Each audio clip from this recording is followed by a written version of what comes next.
کہ گولی کا خوف ہوتا تو ہم ابھی پیچھے ہو گئے ہوتے. اب وہ خوف اندر سے ختم ہو گیا ہوا، اس لیے ہم آپ کے سامنے کھڑے ہوئے آپ کو بات کر رہے ہیں.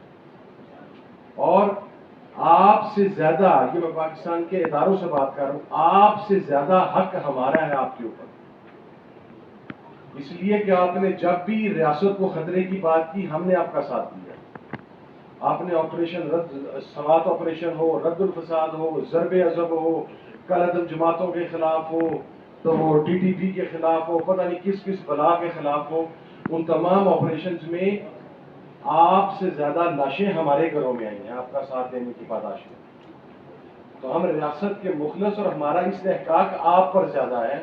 آپ ہمیں انسریبل ہیں کہ ہمارے ساتھ یہ غیر انسانی اور بہیمانہ سلوک کیوں کیا جا رہا ہے.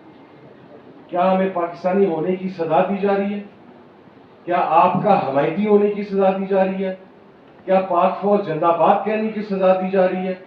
کیونکہ مجھے آج یہی فیل ہوتا ہے کہ مجھے یہی سزا مل رہی ہے شاید، کہ میں نے ہمیشہ، اور میں برملا اس بات میں جہاں پر غلطی ہوتی ہے میں اس کا اعتراف کرتا ہوں اور میں برملا کرتا ہوں. میں ان لوگوں میں سے ہوں جنہوں نے 2018 میں بیٹھ کر اسی پریس کلب میں اسی جگہ کے اوپر پنجاب کے سب سے طاقتور آدمی کے خلاف پریس کانفرنس کرتے ہوئے بتایا تھا کہ وہ اس وقت رانا ثناء اللہ کو 3000 ووٹ سے جتوانے کے لیے اس نے 20 کروڑ روپے میں ڈیل کی ہے. اس کی میں نے بڑی لمبی قیمت بھگتی ہے، لیکن رانا صاحب 2300 ووٹ سے جیتے ہیں. پھر بھی اس چیز کو انویسٹیگیٹ نہیں کیا کسی انسان نے. تو جہاں پر عوام کے مینڈیٹ کو ایسے روندا جائے، عوام کے مینڈیٹ کو ایسے برباد کیا جائے، وہ ڈیموکریٹک سوسائٹیز نہیں ہوتی.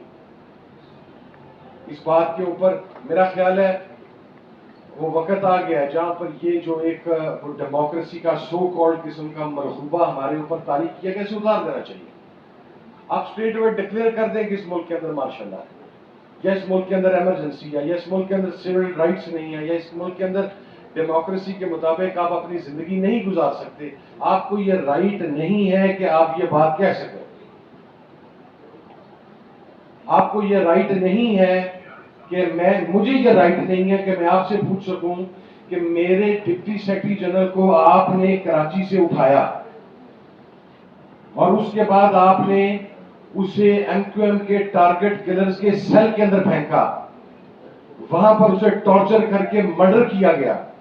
اس کی لاش میں نے وصول کی جو کہ بہیمانہ ٹارچر تھی.